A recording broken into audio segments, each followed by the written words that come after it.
tightly against her chest, her trembling hands gripping the edges of the soaked blanket wrapped around the infant. The cold rain mingled with her tears, streaming down her face as she hurried across the dimly lit street, oblivious to the honking cars and the slippery pavement beneath her feet. While she was checking if the baby was wet, but thanks to the double blankets, she wasn't as wet as wine. A sudden screech of joy snapped her out of her frantic trance. A car came to an abrupt halt, mere inches away from her. Wine gasped, trembling back as she instinctively held her baby even closer. Her bag slipped from her hand. The driver's door opened and a tall figure stepped out, his umbrella shielding him from the rain. The man approached her with measured steps, concern ached across his face. Thane's eyes widened, seeing her. Wine, he thought, the drenched clothes clinging to her trembling frame, her disheveled hair plastered to her face, and the unmistakable panic in her teary eyes. "Are you okay?" he asked softly, his deep voice cutting through the sound of rain. He held the umbrella over her and the baby, shielding them from the worst of the downpour. Wine nodded quickly, though tears still fell. "I am fine," she stammered, voice breaking. "But my baby isn't." Her voice cracked completely as she looked down at the child in her arms. "She's burning up, she's not responding. Please, can you take us to the hospital?" Thane's gaze shifted to the tiny bundle in her arms, his heart tightening at the sight of the pale rain-drenched infant. Without hesitation, he nodded. "Get in the car," he urged, his tone firm yet gentle. He crouched to pick up her fallen bag. "Change her clothes if you have," others said. Wine climbed into the car, clutching her baby as if letting go would shatter her. Theo shut the door, got back into the driver's seat, and sped towards the nearest hospital, his knuckles white on the steering wheel. The hospital lights fell blinding as they rushed inside. The nurses and doctors immediately took the baby from Wine's arms. Their hurried instructions and movements only heightened her anxiety.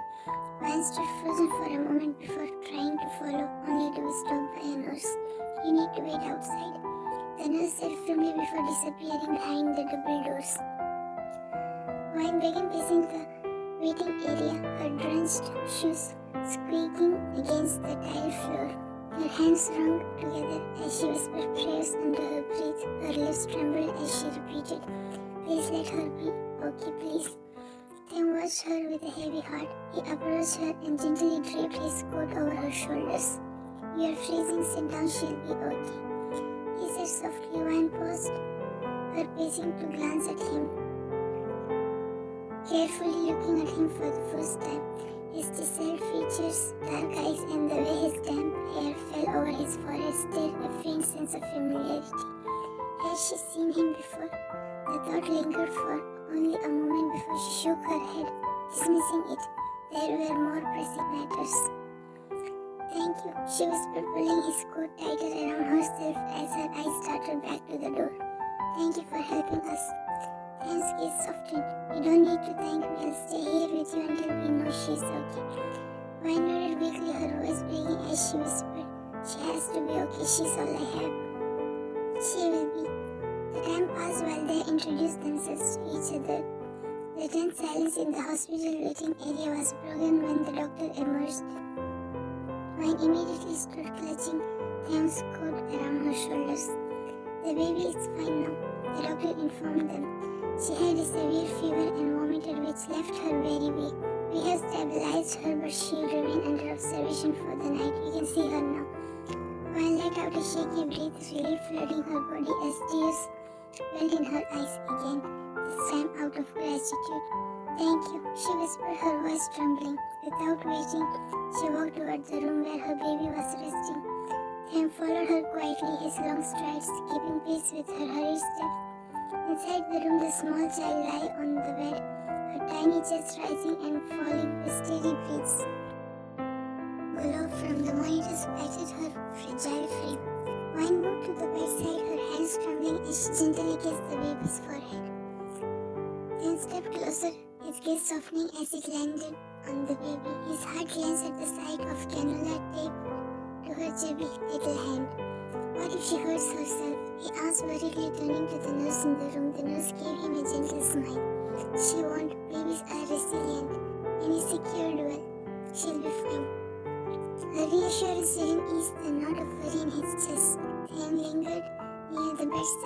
his hand hovering as if he wanted to reach out but wasn't sure he should. Thank you, Mr. Kim. I don't know what I would have done without you. One said softly, her voice drawing his attention, then turned to her, meeting her grateful but tired eyes.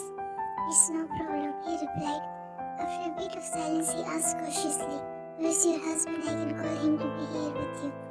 One's expression faltered and she bit her lip, shaking her head. I don't have a husband, I'm a single mother. She admitted, her voice barely above whisper. They nodded slightly, though his expression grew thoughtful. He looked like he wanted to say more, but one cut in, her tone hesitant. You can leave now, I have already taken too much of your time, it's late. Then straightened his brows furrowed. I'll drop you and your baby home, then I'll leave. He said firmly. One shook her head. That's not necessary, I can manage. They interrupted, his expression sharpening. Fine, then I'll send my driver to drop you. Give me your address. One froze for a moment before letting out a defeated sigh. Her eyes glassy with unshed tears. I have to find hostel later. The owner of my apartment threw me out, she confessed quietly. I lost my job a few days ago and couldn't pay the rent. He was about to respond when a knock at the door made them both turn. His assistant stepped in carrying a shopping bag. After a brief note to Tim, the assistant left without a word, then handed the bag to him. These are dry clothes for you. You'll get sick if you stay in those wet clothes. He said, his tone gentle but insistent. Wine hesitated, her fingers hovering over the bag. I can't accept this. You have already done enough. You can and you will, he said firmly. And you're coming with me to my house. My grandmother lives with me and I'm sure she would love the company. You can stay there until you figure things out. Wine stared at him, her emotions wearing within her. Finally she whispered, if you could give me a job instead, I don't want to be a burden. Then tilted his head considering her request before nodding. You can be a caretaker for my grandmother, she'll love you. Relief flickered across one's face. She nodded, taking the bag this time. Thank you, she said softly before disappearing into the washroom to change, leaving him standing by the bedside, watching over her baby with a newfound sense of protectiveness. Next day, Jan knocked softly on the door of the guest room, his knuckles brushing against the wood. After a moment, the door creaked open, revealing Wine, who was cradling Izzy in her arms. She looked slightly tired, but better than yesterday. Good morning, he said with a small smile. Did you get a good sleep? And how's Izzy? Wine returned the smile faintly, her gaze dropping to her daughter before she nodded. I did, thank you. Izzy's much better now. Her fever has gone down and she's more active. That's good to hear. Come downstairs for lunch. Breakfast is over and you can meet my grandmother as well. Wine hesitated briefly before nodding. I'll just bring the feeder for Izzy, she said and walked to the bed, picking up the feeder. Can I hold her? He stepped forward and asked hesitantly. Sure, why not? Wine said with a faint smile. He gently held Izzy, cradling her against his chest. He walked out while Wine followed him to the dining room, feeling a mix of nervousness and curiosity. As they entered, a kind-looking elderly woman sitting at the head of the table turned towards them. Her eyes widened slightly at the sight of Wine. She passed him a surprised look. He nodded with a smile. Oh my, Graham didn't tell me we would have such a lovely guest, she said, glancing at Izzy affectionately. Welcome, dear. Grandma opened her arms for Wine. Wine hugged her. The woman felt oddly familiar, like the embrace of someone who had always cared. Thank you, she murmured, breaking the hug. Tim, who was holding Izzy gently against his chest, moved to stand beside his grandmother. The sight made her expression soften even further. What is this little angel's name? She asked, her eyes lighting up at the baby in his arms. This is Izzy, Tim said softly, his voice brimming with affection as he rocked the baby gently. She's adorable, Grandma exclaimed, clapping her hands slightly. Wine, sit down, dear, and have your meal. You need your strength. Wine nodded, pulling out a chair, but her gaze lingered on him. You can give her to me. You won't be able to eat properly while holding her. He shook his head, a small smile playing on his lips. I'm fine. I want to be close to her. Wine watched him as he cradled Izzy with practiced ease. His gaze fixed on the baby with an almost mesmerizing tenderness. From time to time she caught herself glancing at him, captivated by how naturally he seemed to care for her daughter. As the eighth time broke the silence, I bought some clothes and other essentials for Izzy there in your room. He said, his tone casual but firm. Mine immediately shook her head. That's really not necessary. You have already done more than enough. Before Theon could reply, his grandmother spoke up, her tone gentle but insistent. Let it be, dear. He is doing it from his heart. Theon has always loved children. Mine's eyes flicked to Theon, who suddenly lit up with excitement. She smiled. He said softly, his voice brimming with awe as he leaned down to kiss Izzy's forehead. Mine's chest tightened at the sight, and her thoughts drifted to Izzy's future. How would she feel growing up without father? Would I ever be enough for her? If only her father hadn't abandoned us. Blinking back, the tears threatening to spill wine cleared her throat. Can I start working today? She asked, her voice steady despite her turmoil. Theon frowned slightly and shook his head.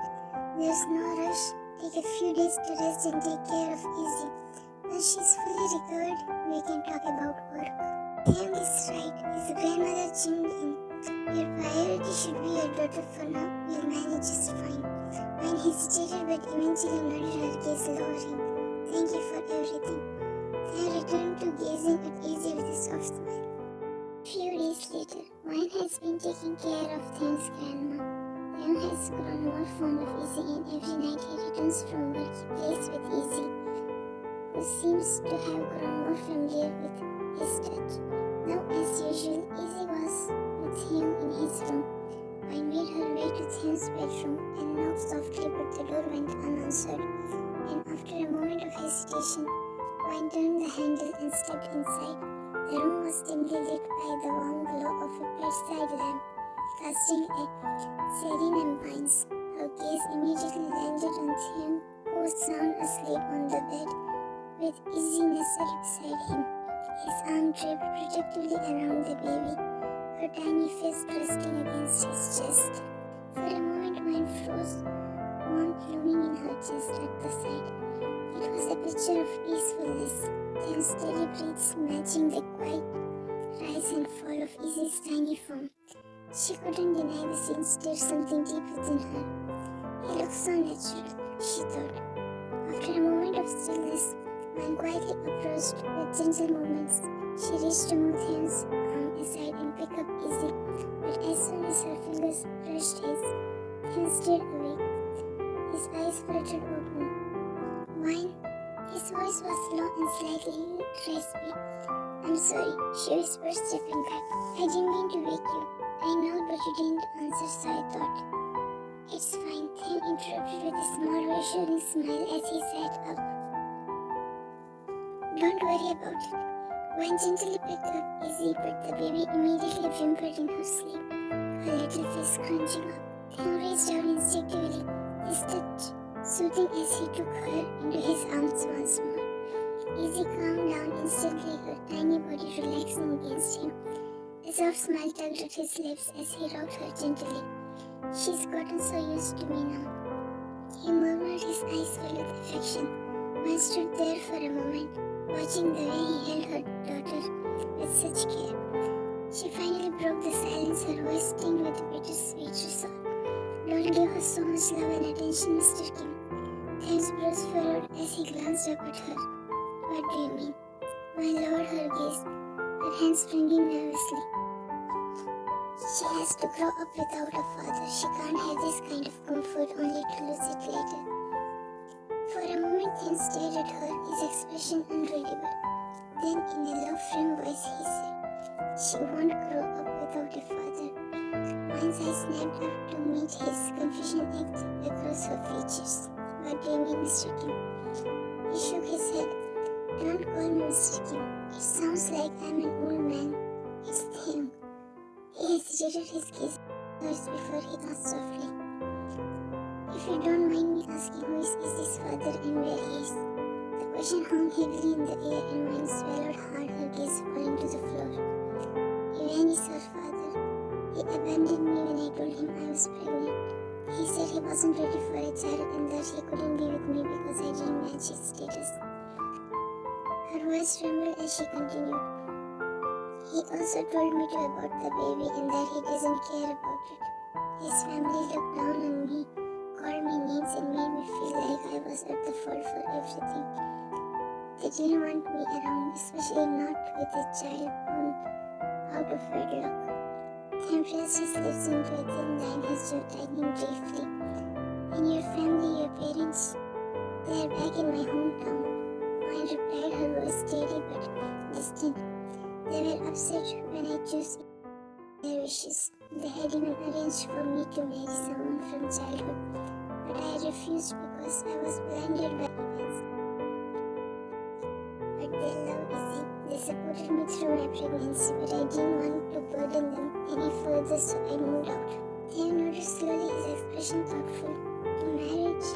Did you ever meet the man they wanted you to marry?" Mine shook her head, her brows knitting together. "Not really. I think I went to their house once when I was little with my grandma, but it's all vague. I don't remember much, but I had seen his teens picture. He looked..." She stopped staring at him intently. "He looked like you, I guess, somewhat. Will you get back with him if he returns, your childhood fiancé?" Mine bit her lips and shook her head. "No, I'll stay away from him and not let them close to my Izzy. I won't allow anyone to mock my angel or laugh at her." She said the last sentence in a low tone. For a moment, silence enveloped them. Theo's gaze lingered on mine. Across his face, something she couldn't quite name. Finally, she stepped forward and gently took Izzy from his arms. "I'll take her back to the room. Thank you for everything," she said softly, her voice laced with gratitude. Theo nodded, his lips pursed as if holding back words. Mine walked out of the room with Izzy in her arms, leaving Theo in deep thoughts. Time skip. The living room was bathed in the soft glow of the afternoon sun filtering through the curtains. Mine stood in the doorway, lost in thought. Theo's grandma's words echoed in her mind. "Theo is the one you were engaged to. Since childhood, your grandma and I dreamed of you two being together. You once came to our house with your grandma. I have the pictures, see. But then shortly after that, your grandma passed away, and 2 years ago your parents called us to cancel the engagement." It all made sense now. Why his grandma's warm demeanor felt familiar, why Theo's name felt familiar, why Theo seemed to fit into her life with such ease. The realization hit her like a wave, leaving her overwhelmed. Theo's voice broke through her thoughts, soft and full of adoration. "My baby is the most beautiful creature in this world, an angel sent from heavens just for me." Izzy gurgled in response, her tiny hands patting his face and tugging at his hair. Theo grinned, letting her do as she pleased, and her giggles filled the room. Mine's heart softened at the sight, and she couldn't help but step closer. Quietly, she sat on the couch opposite him, her gaze fixed on the pair. Theo noticed her presence. His smile dimmed just slightly as he sat up straighter, carefully settling Izzy on his lap. "What's wrong?" he asked, gently, concern flickering in his eyes. Mine hesitated, her eyes trailing from his face to Izzy, who was now busy trying to fit his long fingers into her tiny mouth. Finally, she spoke, her voice low but steady. "Why didn't you tell me you knew me?" Theo froze for a moment before clearing his throat, his eyes darting away. "No wonder Grandma can't keep secrets." He shook his head. "I don't know why I didn't say anything at first, but later, after talking to you, I was scared. I thought you'd move out to take Izzy away from me." Mine's gaze softened as she looked at Izzy, who seemed completely content in Theo's lap. She let out a soft sigh. "I don't know what to say or how to react," she whispered, tears rolled down her eyes. Theo stood holding Izzy securely in one arm as he walked over to her. He crouched slightly to meet her eyes, his free hand coming up to softly caress her hair. His touch was warm, tender. "Don't overthink it. I'm sorry for keeping it from you, but I couldn't help it. I didn't want to lose this." Once just tightened as guilt washed over her. As she sorry. I have rejected you so harshly, but you have been so kind to me and easy. You didn't hold a grudge against me. Then smiled, his fingers brushing a stray strand of hair from her face. You don't pity us, do you? I have always imagined you by my side. There's nothing about holding grudge or pitying you, he said softly. As for Izzy, his eyes turned to the baby, his expression melting with affection. I don't know why, but I feel this pull toward her. She's like a part of me. I blinked at him, stunned by his words, and then chuckled, his tone turning playful. Don't look so surprised, you'll make me think I'm saying something crazy. He teased, her cheeks flushed, and she looked away, biting her lip to suppress a smile. Then chuckled again, the sound warm and low. He straightened up, lifting Izzy gently in his arms. Don't think too much about what could have been. It's your lifeline. You had the right to choose who you wanted to spend it with. His words, though kind, made her heart ache. She glanced at him, taking in the way he cradled Izzy, the warmth in his gaze, the steadiness in his presence. He's so different from Iman. If only I hadn't chosen Iman over him. Then seemed to sense her thoughts and leaned down slightly, his face closer to hers. Hey, don't go getting all serious on me now. I think you're falling in love with me.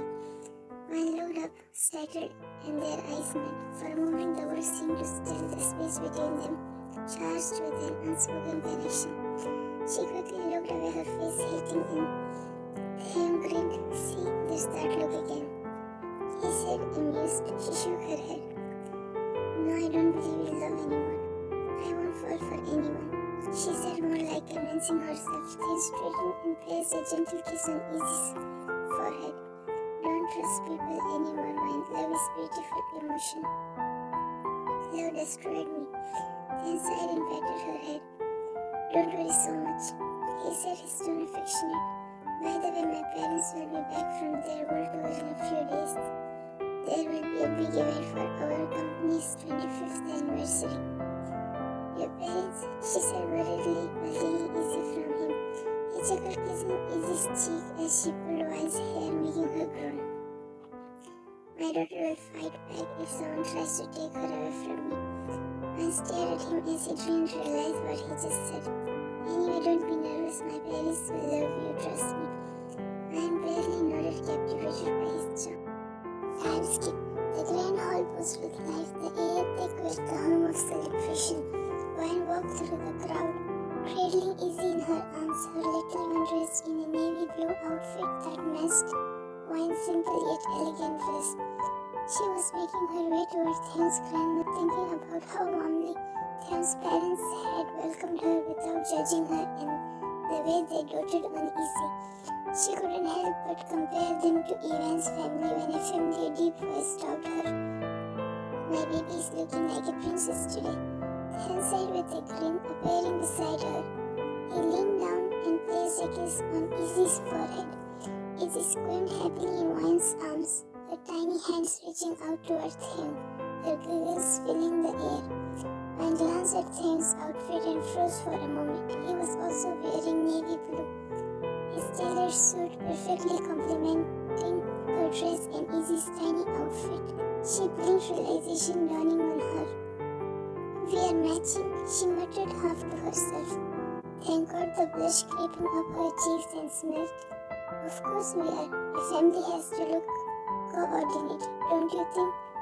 Wine's glare didn't have the desired effect as her flushed cheeks betrayed her. She adjusted Izzy in her arms, avoiding his gaze. You did this on purpose, didn't you? Then leaned closer, his voice low enough for only her to hear. Guilty as charged. Before she could retort, someone called his name and he turned, giving her a wink before walking away.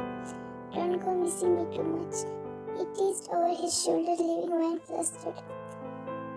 As she turned to leave, she spotted her family entering the hall. Her brothers rushed toward her, their excitement evident as they took Izzy from her arms, cooing over her adorably. Wine smiled and walked over to her parents, who greeted her warmly. Mom, Dad, she said, her voice tinged with emotion. Her parents pulled her into a hug, her mother smoothing down her hair. How are you both? We are good. How have you and our princess been? Her father said with a smile, we are good. Theon's family called you here. Yes, how could we refuse? We wanted to see our daughter and princess. Wine smiled and hesitated. I'm sorry for disappointing you back then. Her father cut her off, shaking his head. You're our daughter, Wine. No matter what, we'll always love you. Besides, you have given us the most beautiful gift, our granddaughter. Her mother nodded in agreement, her eyes shining as she glanced at Izzy being doted on by her brothers. The conversation flowed easily after that, with Theon's grandmother joining in, the group sharing laughter and stories. About an hour later, Wine was in a quiet corner, gently rocking Izzy, who had started crying. She hummed softly, trying to soothe her, but the little one's cries persisted. Theon approached them, his expression softening as he saw Wine struggling. Why is my baby crying? Oh my God, I can't see her tears. Please, baby, don't cry. He said, his deep voice laced with concern. Wine handed Izzy to him, and as soon as she was in his arms, Izzy snuggled against his shoulder, her tiny fists clutching his suit as her sobs quieted. Then gently rocked her, patting her back, and a small proud smile spread across his face. Baby, please don't cry like this again. You'll give me a heart attack, he murmured. She just needed her dad, he said softly, looking at Wine with a twinkle in his eyes. Before Wine could respond, a familiar figure approached. Even she muttered.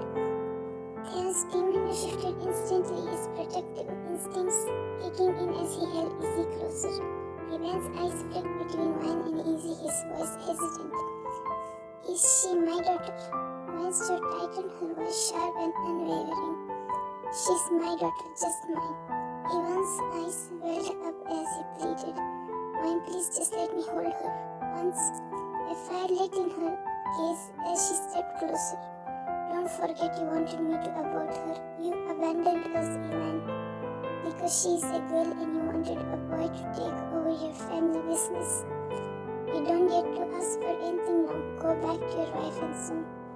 Izzy lifted her head from Theon's shoulder, and as soon as she looked at Ivan, she began crying loudly, while snuggling further into Theon's shoulder.